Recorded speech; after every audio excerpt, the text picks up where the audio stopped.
What's up guys, Duarte here with another Marvel Strike Force video, and in this video I'm going to take a look at this guy right here, Ikaris, and get some first impressions on this guy. So unfortunately I didn't have enough red star orbs to make a good video for red stars. I had like 10 or something, and luckily enough I was able to get a 4 on him. Even I opened a few two elite 4s and one elite 5, but I got 5 red stars on Okoi and some other characters, so yeah, I was lucky and I got 60 shards drop, so just with one offer I almost got him to 4 yellow stars, which is very nice. And in terms of gold, I'm so low on gold that and even orange gear, so it will take a while to gear up this guy. But even at this low level we can still get some good impressions on him. And so in terms of, let's take a look at the T-Force. This is just first impression. I think you should do this attack because we use his basic quite often, and we are getting an additional attack. So if you don't do the T4, you do 2 attacks with the basic. If you do the T4, you do 3 attacks instead of 2. Plus you have the assist from Cersei.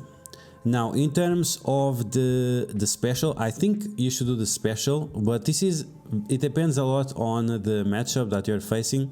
If you are facing a team that blocks quite often, like Secret Avengers or Mercenaries or some other team with a block chance, DC4 will be quite great. You have 30% increase overall on the multiplier, so that's pretty decent and that will make a nice difference. Then in terms of the ultimate, you need to do this T4, like 30% increase as well, 33%. You are getting additional effects from it. You flip all positive effects instead of just flipping 3. 3 is still fine. 3 is still fine, but of course flipping more, it's nice too, especially for Alliance Wars. And finally we have the passive, and the passive is okay, 10% more armor, that's nice, but I would not rush for this T4. I would definitely prioritize the special and the ultimate, the basic after, and lastly the passive. It's nice, but the part that is really relevant, it's the 10% armor. The resistance is okay. Now in terms of ISO weight, many people are going striker, and I understand why, but this shows once again that people don't really understand when you should have Raider. Raider, it's not only when you attack multiple targets, it's also when you are doing multiple attacks, which Ikaris does. And the Raider activates on the basic, on the special, and on the ultimate. And it helps quite a lot with the ultimate, because if you can get a crit, you have 35% more damage coming out, and that will definitely increase the chance of you killing something, making sure that your ultimate will activate once again. 35% if you have no bonus, because at this point is 45%. So yeah, I'm using him as a Raider. Once again, first impressions video. Then in the future we'll have a final conclusion for him, but I think based on him doing multiple attacks and several attacks attack multiple targets, I think it makes sense to give him Raider. What about Cersei? I'm using her as a striker. Guess why? Okay, so let's take a look at a few matches with this guy in some other team that helps him a little bit, especially because he's at low level. In terms of Alliance Wars, okay, before that, let's take a look at something. I theorized early on this month that he probably would be able to carry a team on his own, so let's see. We have 3 minions and we have Ikaris, so let's see if he can win against his team with Wolverine and Deadpool and so on, so let's see. And okay, we won, nice. Now let's try another one. Let's see, big Wolverine. Maybe this one will lose. Okay, we won again, nice. And finally, Gamora, Crystal, let's see this one, Captain Marvel. We'll lose this one. Okay, so we didn't lose. So I was correct, he can carry his own team of minions, and with events like the one we have going on right now, that you need to get as many wins as possible, it's very nice that you have Ikaris on a team and then you have Cersei boosting some other minions and she can win on herself as well. With Striker, it's not probably as consistent as with the healer. With healer she becomes very annoying, but maybe so, because she still does some nice damage. Okay, so let's take a look at some Alliance War matches and see how these two Eternals perform even at low level.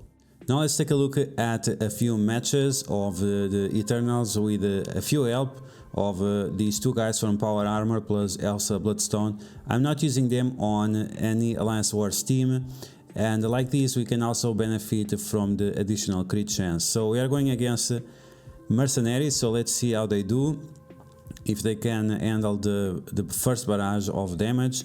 They have that mini revive, let's call it like that, and that should help with the early barrage of damage. So let's see. Elsa Bloodstone unfortunately already died. The passive still didn't trigger. We lost the War Machine. And we have the two Eternals left. So let's flip all those positive effects.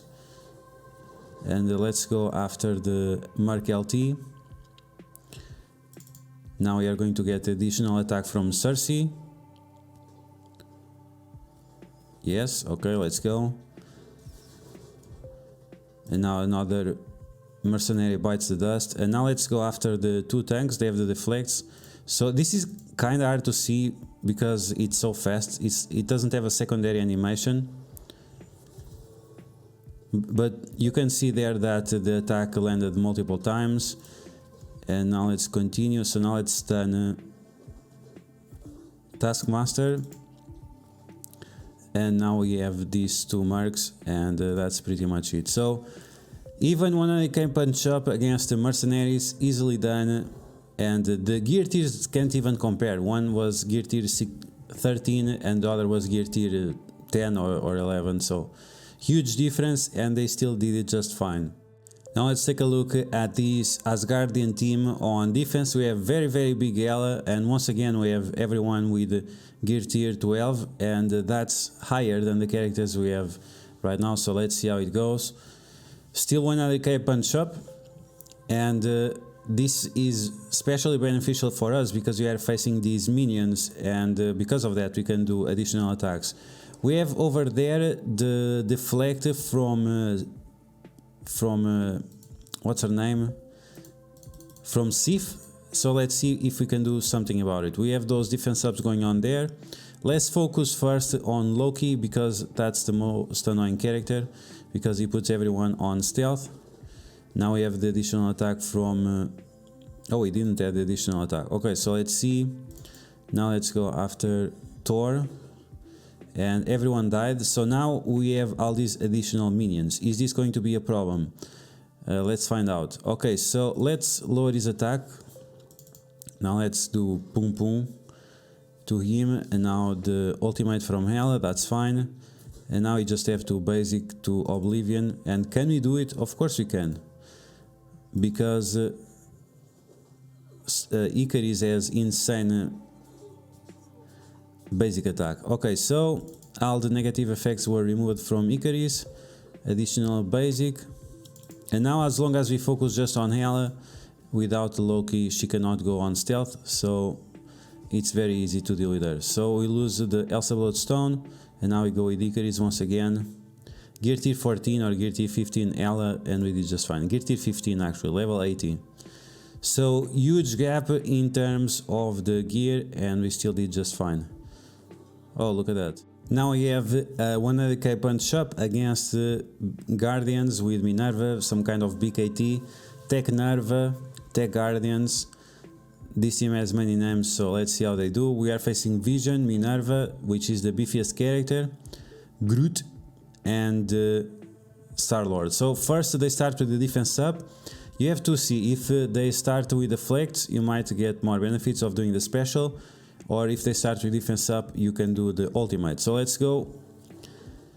We got a bunch of crits. Now let's go after whoever. We have the taunt there, no problem.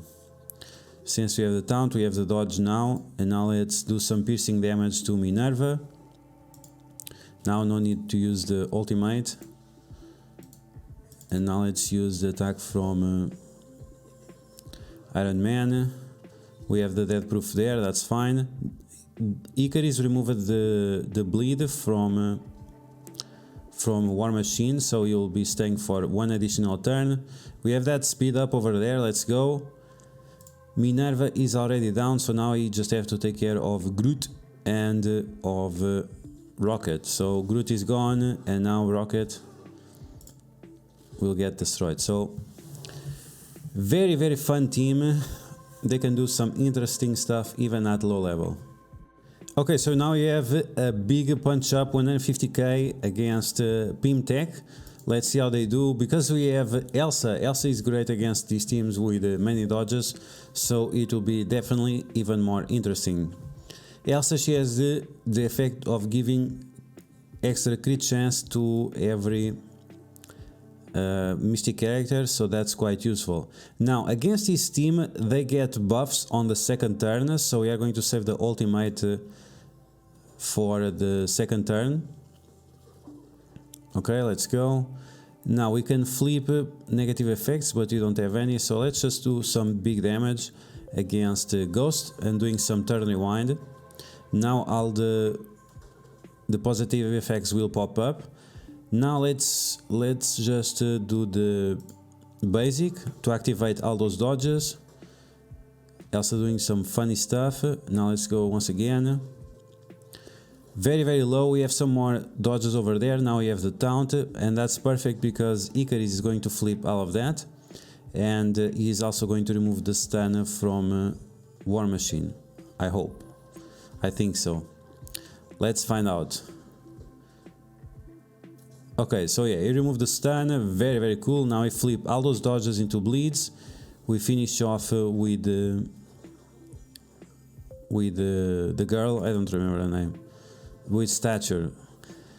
Oh my god, my memory. Okay, so nice. Now we have that dodge over there. We are going to remove it, and then we do additional attacks, and it will activate Elsa Bloodstone. And then we just have to finish off Ghost. Double tap, triple tap, dodge, no problem. You get another attack on the face. Now everyone got destroyed, no problem. Additional attack, dodge, no problem. You'll get, every time you dodge, you'll get it on the face. Double tap with double critical. And let's do now the ultimate, turn rewind, and finish off the Pim Tech.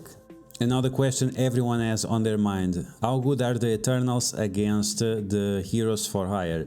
Now, this is punch across. As you can see, this is the smallest Heroes for Hire that I could find.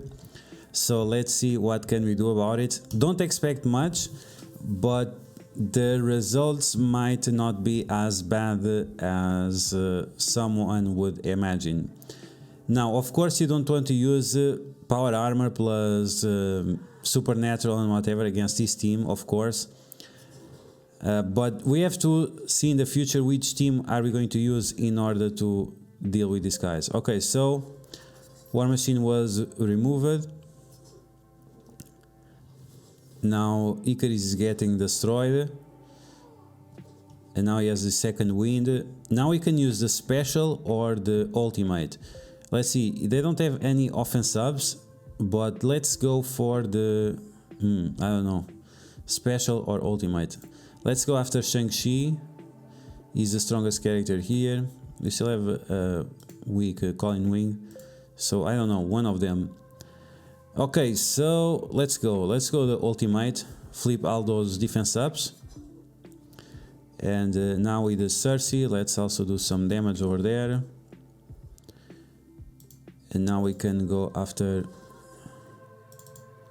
Colin Wing. She already lost one charge. Now she has defense up.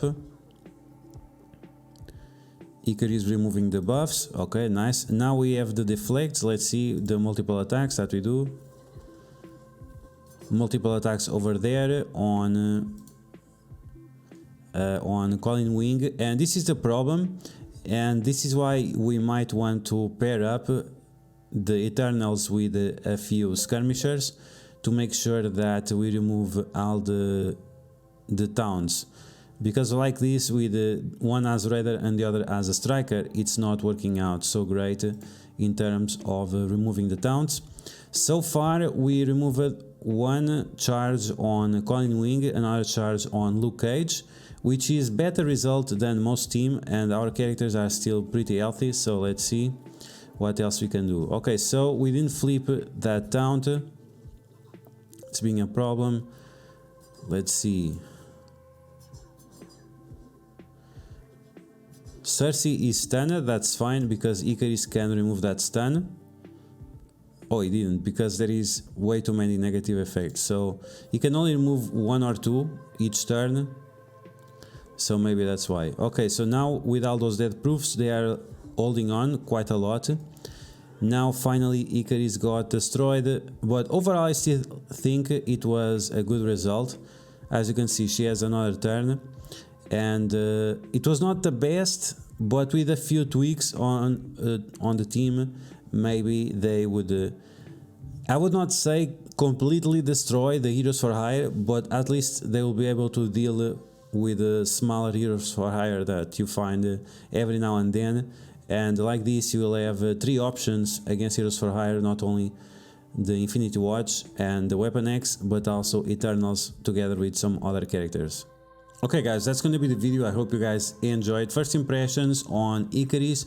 Very promising character, and with a lot of flexibility, works together with many other characters, and I find him quite interesting, even that Cersei is definitely the better of the two. If you found the video helpful, make sure you share it with your friends on Facebook and Discord. If you're new to my channel, make sure you subscribe for more Marvel Strike Force content, and I'll catch you guys later.